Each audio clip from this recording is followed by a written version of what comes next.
Hi, I'm Elizabeth, this is the Bookish North and my weekly reading wrap-up, or in this case, non-reading wrap-up, because I've hardly read anything this week, yet I'm too much of a completionist to not make this video.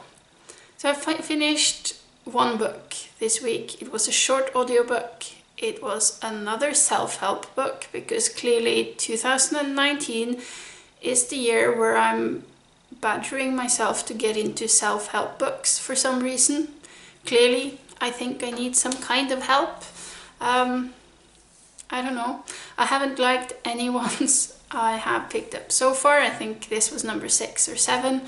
I should probably also tell you what this is. It's Unfuck Yourself, Get Out of Your Head and Into Your Life by Gary John Bishop.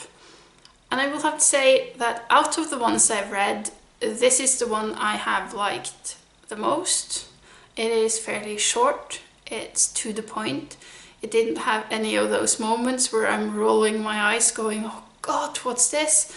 So that's a plus. It made me laugh a couple of times, intentionally even. But I think the most important part of why I like this book more than the others is that I didn't feel like it was talking down to me. And all of the others have done that, and I hate books that talk down to me. They just annoy me.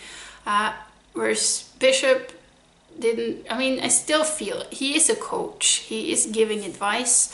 But I felt like he was doing it in the way of the honest friend, the one that will call you out on your bullshit. And for me, that just worked better. So yeah, this book was okay. I gave it 3 stars, which is more than I have for any other self-help book, so I guess that makes it successful for me. Well, I guess the judgment of success should be, did it actually help me? Probably not, because it's not telling me anything I don't already know. I think maybe all of these self-help books is just a new form of procrastination, because instead of doing the things, I'm reading about how to do the things, which is counterproductive. I will say what has helped me this week was a new app I downloaded on my phone that I saw someone mention on Twitter.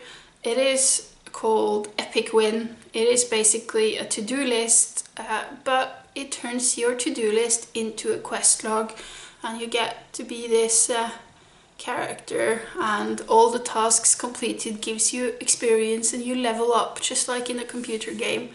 And so far this has worked as motivation for me. I've had the app for 3 days, but I've actually done the tasks I put into my quest log, and we'll see how long that works. So far I'm living in a clean apartment and tidy apartment for the first time in a long time, and I've also gotten some important job tasks done this weekend, so that's great.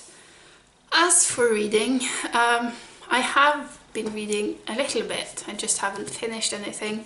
I am now at about page 240, I think, in The Goldfinch by Donna Tartt, which is a part of a read-along hosted by Sarah at Hardcover Hearts and Juan at Just One Reader. This is very slow. It's got a lot of meticulous descriptions. I kind of like it though, because it makes me feel very much time and the place where we're at.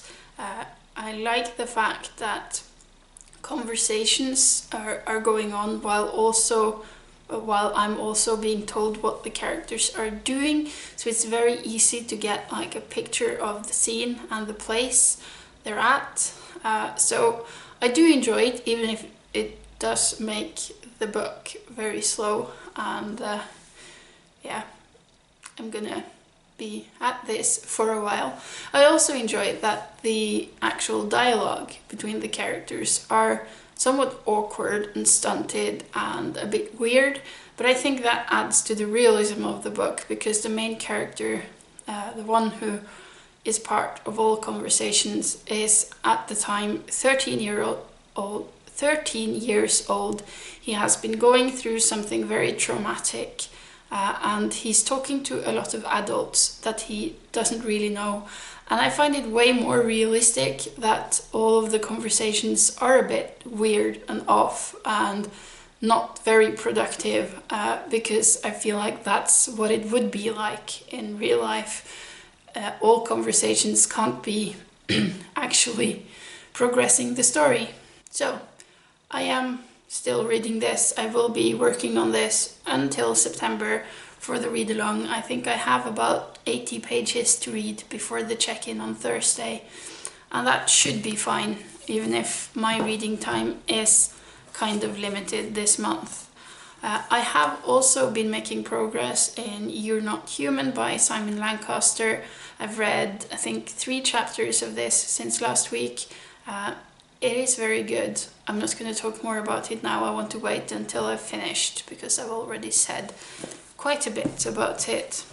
And then another book that was on my currently reading list last week was Near to the Wild Heart by Clarice Lispector, which I was reading for Women in Translation Month.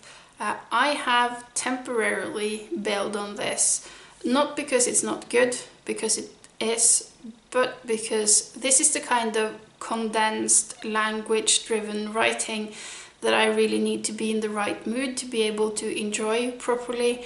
And I think it would be a great disservice to this book to read it now, because my brain is just not with me at the moment because I'm too preoccupied with my never-ending to-do list. So I'm gonna put this down for now, and I'm gonna pick it up at a time where my quest log is a bit less full, and I think that will make me enjoy it that much more.